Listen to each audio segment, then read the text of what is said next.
तो जोहार के सानम को मिटा ना वीडियो रे आपे जो को सगुन दाराय पेया और नय नितो दो आयुब कना और नितो टाइम ले लखान मने है कना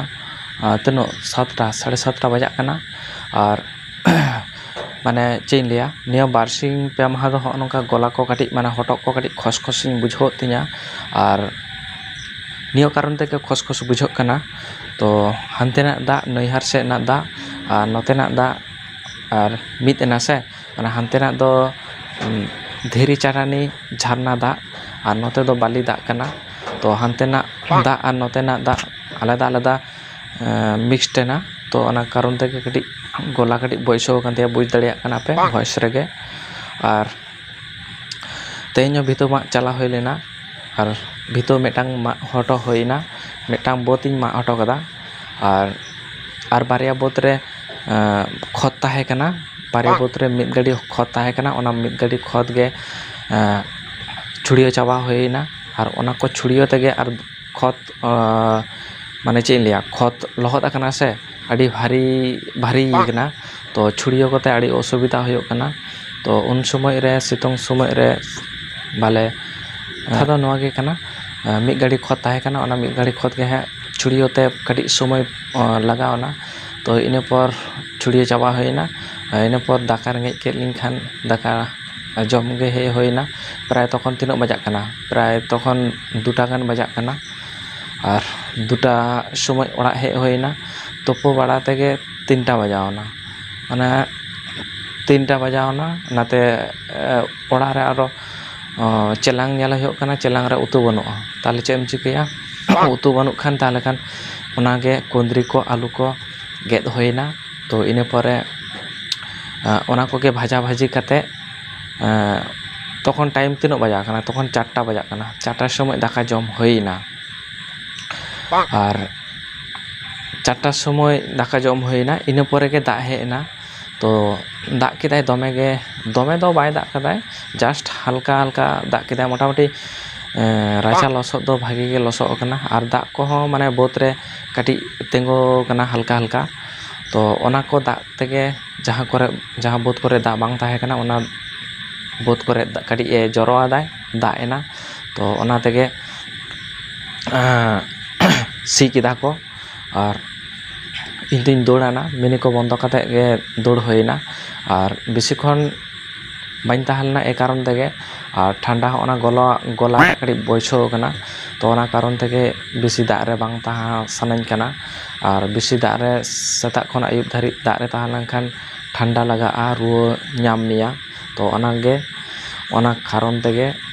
दि आटोपाटो हे होइना और इन पर दाका को जम बड़ा होइना दाका को जम बड़ा कते दिया दो कारण हुचुक पुचुके दौड़े दा इन पर दिए बिछनो रे गिति होइना और गिति होइन खान जापि रेस्ट हताव होइना रेस्ट होइना और प्राय तीनो दिगे 6:30 से इन बेरे कना 6:30 से बेरे कते दिए ओड़ा होड़ नेले कोआ रुटी को बेना दाको आदो जतो हड़ गे हा ओ बेड़ा गेले जमा कदाले दाका आदो ओना को मने के खान ताले ओ बेड़ा दाका बन जमा कदा ताले चे चिको होइआ ताले नितो तो हल्का खबर जम होइआ नितो तो आयुब कना नितो तो आयुब दो आकाश एम चला नितो तो जम में और न्यूई में और जापिद में तो इने के कथा दो और ओना खातिर तेगे आदो तेहन दो रुटी कदाले और रुटी हा तेहन दो जम होइआ और चेना को रुटी कदा को चेका को रुटी कदा हा तो ओनागे हा बन नेलाबन हा और आले से दो हा नियो कोटा दिन प्रत्येक दिन गे दा एदाय काटी चुलुंग हलो दा एदाय और आका समय दो होयतो काटी जास्ती दाय आका समय दो होयतो कोई हल्का हल्का दा हजु कना ओने ओंका मोटामुटी चास होयोग कना नोंगा जुदी दा एदिया ताहले खान शर्मा दा तेगे होयतो चास होय दाड़ेया तो जखन बाय दागाय तखन मिनी को चालू हुआ और इनेगे कथा दो और नोआ दाटा के जुदी आषाढ़ बंगा रे दा किया ताहले खान गे माने चे इन लिया आषाढ़ बंगा जुदी दा किया ताहले रहोय बांग गान को कारण आषाढ़ बंगा दो तोला को माने हुडिंग ताहे कना तोला काटी खातिर तेगे rohoi bang gan koa to nitok do tola hoye kana already tola hoye kana nitok do rohoi ganoa rohoi hoye kana ar nitok do sudu losot opekare menak leya losot hoi langkhan ge ekdom sate sat kamin ko lagaw kate ekdom rohoi complete utor huyoga to one ongka kaj kami re nongka chuto hoye kana jotokhon rohoi ko bang chabak kana totokon mane nistor bang nyamok kana se jahan se chalak rena somoy ko bang nyamok kana to katha do ona ge kana ar setak re daka jom huyok kana ar bot chala huyok kana ar onka ge tikin beda he huyok kana daka jom huyok kana ar bichna re rest huyok kana to onka kate kami ko kora huyok kana ar ona ge ar video ko cheka pe bujho tabana pe ar ape ko set chet lekai da edai ar ale set do dinom ge da edai ar chando bonga gadi e koyok kat liyai daya kat liyai ar dinom ge da edai to da edai bhagi kana da achuni e da do madha bang ganoa to ona ge katha do ar nitok do 8টা বাজাওনা মনে হয় kana hoi 8টা gan ge bajawana mane bajak lagit 5 minit gan baki hena jom bada huyuga ar sara din ta kami te langa hoye kana ar hormo ko kati langa ge bujhok kana ar sara din em kamiya to langa do bujhok giya to ona karon tege ado nitok do dak mane jahanak do bang tehin do ruti ko benaw kat tale ha to ona ge ruti ko jom kate tehin do japit huyuga ona ko ge jom kate ar kami langa hor nitok dole kami dale langa kana le ar nitok do ka sen ho chala bang bujho kana nitok do ar ayub kana ar ka sem chala nitok do jom me anyui me ar japit me to taratari japit huyuga ona ge aro setak bera bere huyuga ar bere kate dotoni sapa kate daka ko jom bada kate dia do aro bot chala huyuga jotokon ha bot na kami ko bang chabak kana totokon ha bot ge chala ka tahe huyuga ar aliya ma mini menak taleya ale ma in ma chalaw tege huyuk tinya ar bai dak lakhan ge mini chalu chala huyuga bot rege mane achur huyuga se bot rege haniyak bot nuyak bot chalaw huyuga nyel huyuga dak ka se chalak kana koyak bot re dak banu'a uniyak bot re dak em huyuga to one onka ar ale sed do jahay ko mini hinak takwa mane jahayak mini hinak taya unige nyelai unige pawaya unige jotom kichu yai ar chasi do bai nyelai chasi dak pawa ho bai hijuk ai chasi do sar mara hijuk ai are chalak ai ar mid ghari setak beda hijuk ai bote nyelai are chalak ai to ona ge to dak lakhan bhagi ar bai dak lakhan do inge dol huyuk tinya bot to nitok do jom huyuga ar ado babon ropoda nitok do ar nitok do ruti jom huyuga ar nyal dape ruti agu hoye kana noa do ruti kana tinok 9 gotang gan hena'a hoyto ar side re alu bhaja hena'a ar noa bati re do dul alu soyabin rase to noa tege jom huyuga ar jom kate golta huyuga japit huyuga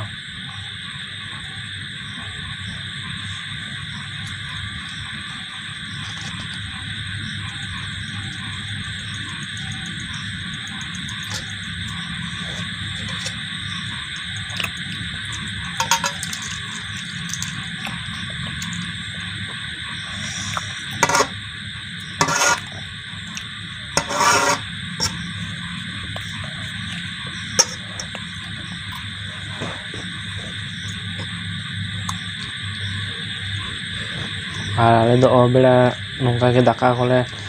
jom lakhan ar ayub beda do nongka halka khabar jom kate japit huyuga ar ito ma kami din kana joto hor ge kami ko chalak kana ko ar apnar sob ho orak nak kami huyuk kana to daka ko jom tege dirik kana tarasinyok kana to ona karon tege nitok do halka khabar jom kate ge gholta huyuga ar setak beda borom ketek sei daka ko jom kate ar bod baihar re kami chala huyuga bangkhan do बाम कमी दाड़े बद बहर रे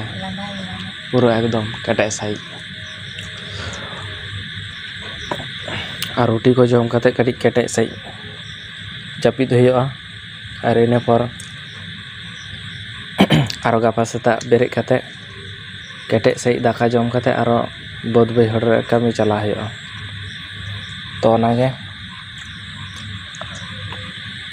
ताकड़ा बुझा कना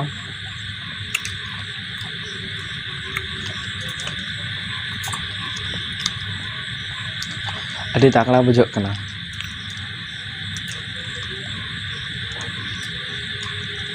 8टा बजावना तुड़ुक को अल्लाह दाको उनको मिटान टाइम मिटान मन मिटान टाइम तोल करा मेना ताकुआ उनको ओना टाइम को बाको पारम होचया तुड़ुक आले से दो सोर रे मेना को तुड़ुक सोबापुर रे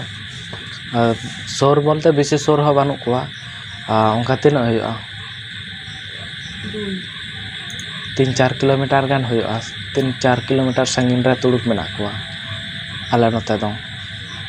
उना खातिर अल्लाह आजम हजुक कना अल्लाह याको और माइक चोंगा को तोल का से हना अल्लाह जहाँ ठन मंदिर ना तको आना चितान रे पूरा माइक चोंगा को तोल का को तो ओना माइक ते गोटा आजम हजुक कना माने चे इंडिया नोते 5टा बजा लखन के को अल्लाह याको और नोते भोरते 4टा बजा लखन को अल्लाह या और नितो 8टा बजा लखन के अल्लाह को ओए नितो 8टा बजावना अल्लाह दे मा दो चेम चिके जहाँ तनो दागा जापुदा उनको दो को अल्लाह या पेदा बड़तुन कते नितो दले जम लगे दो बाले रपड़ कना गापास्ता आरोबन न्यापामाबन और वीडियो कंटिन्यू रे तहन तहन पे आलो पे स्किप तबना वीडियो अगर आप कुसिया खान लाइक पे एंड शेयर पे नितो दो जम जम ते बाले रोड़ा और कुचों को पे ठीक है माता ले तेहन लगा दो नौका गया वो कंप्लीट है ना और नितो दो गरम इन कना ओनाता पंखा चालू का रेटो आड़ी जोर को राग गोल का को बाहर करे ट्रे ट्रे ट्रे ट्रे रेटो को घुगरी को चले को छो दमे को राग गोल का नितो तो जापिद है आदो चेम जिकिया बिछना को पकड़ा है आड़ी जोर जापिद सना खाना है तो और कमी लंगा होना सारा दिन कमी और नितो तो जम होन खान नितो अबस के बुझो कना चेक पे लिया अड़ी लंगा के बुझो कना आदो बेसी आदो बाबन रपड़ाबन आरो मेना गया गापा आरो गापा बन रपड़ाबन खास धारा बाइन बनाव दाड़िया कना आड़ी जला गिन बुझावदा इनिमा आपे हो जला के पे बुझावदा इन हो जला गिन बुझावदा माने कमी होयो कना से दा कमी खातिर ते व्यस्त कमी खातिर के वीडियो बाइन बनाव दाड़िया कना तो अलपे आड़िसो ताबना पे आरो नापा नापा वीडियो बन आगुयाबन और ठीक है वीडियो दो नोका के तायन कन ताबना आरो बेसी बाइन जेलें ताबना और कमी दिन कना नेतार दो निके के बन रपड़ाबन आरो मेना गया हां आरो गापा मियांग बन रपड़ाबन नोका के और कमी को चाबा लंखान आदो सारा दिन के बन रपड़ाबन और नेतार दिन दो काटी काटी के बन रपड़ाबन और बेसी दो बाबन रपड़ा और कमी को चाबा लंखान दिया दो बन रपड़ाबन भागे ठीक सारा दिन बन रपड़ा तो नितो दो जापिद हुआ आरो गापा सेता आरो कमी चला हुआ माने आरो बारिया बोध भीतर छाटाव ते बाकी हेना गया और ओना छाटाव कमप्लीट लखान के मोटामुटी कटी रेस्टिंग नामा तो सी लखान को दिए इन पर लसद जहाँ लसदोआ तो लसद लखान के जहाँ करे कटी हांडे नांडे उसूल जुदी तहन खान ओना को के समान बड़ा हुआ तो ओना को समान बड़ा लखान तोला को तोदा को तोद कते तोला को कटी गेमर हुआ तो इन को के कामी दो और ओना तोला गेमर कमप्लीट लखा रहा चाबा लखान को तबे जाने खान शांति चेक पे ले पे तो मा ताहले टाटा बाय बाय सनम को गुड नाइट और जापिद तबन पे ᱤᱧ ᱡᱟᱹᱯᱤᱫᱟ ᱟᱫᱚ ᱱᱤᱛᱚᱜ ᱫᱚ ᱟᱨ ᱢᱟ ᱛᱟᱦᱚᱞᱮ ᱱᱤᱛᱚᱜ ᱞᱮᱠᱟ ᱫᱚ ᱜᱩᱰ ᱱᱟᱭᱤᱴ ᱥᱟᱱᱟᱢ ᱠᱚᱜᱮ